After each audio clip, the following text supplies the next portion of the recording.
In Ask Track to Realty series, an audience from Gurgaon, Rajan Dikshit, has asked a question. This is more like a concern than question. His grouch is that when he bought an apartment with the builder, he thought he has made the best use of his negotiation skills and got a good deal.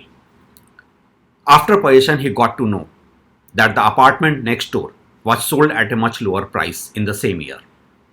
Now his feeling is that he has been cheated. He has asked whether there can be some valuation matrix that defines this market. I am Ravi Sinha, and today I am going to take up the issue of property valuation in this part of the world.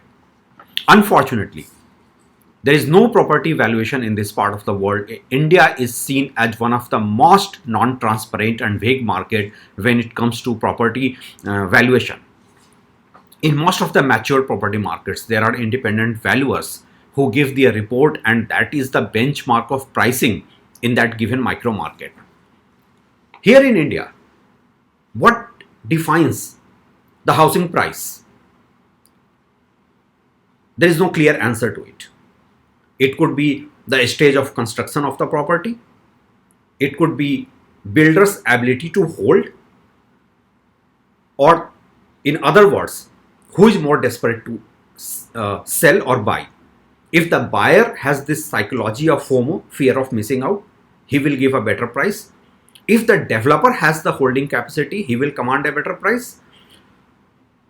Then in certain markets, there is market cartelization, where the builders create a cartel that they will not sell in this given market at this below this price. So property valuation is based on a number of misplaced assumptions.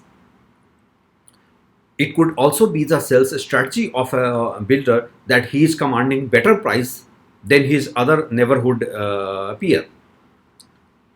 This kind of vagueness demands that there should be a proper property valuation.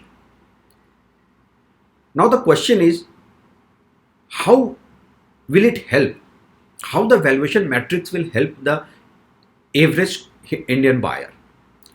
First of all, the property valuer has to be an independent valuer who is neither representing the buyer nor the seller. This is unlike the broker who has a dual representation. He is representing both the buyer and the seller. Even in case as a buyer you hire a lawyer for due diligence, he is representing you. He is looking at your interests. An independent valuer has to be really independent. He is not representing anybody, neither the builder nor the buyer. The pricing index must be backed with economic tools and not sentiments. Demand and supply dynamics in that given market, of course, could be one of the driving factor. Then the age, condition, and competitive edge of the property, that should define the valuation.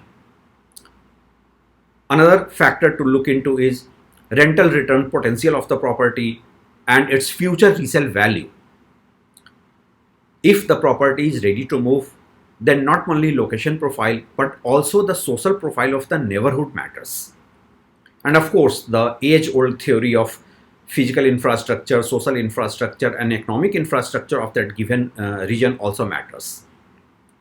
What should also be seen is the reputation of the builder in that given market. And this should be cross-checked both in primary market as well as secondary market.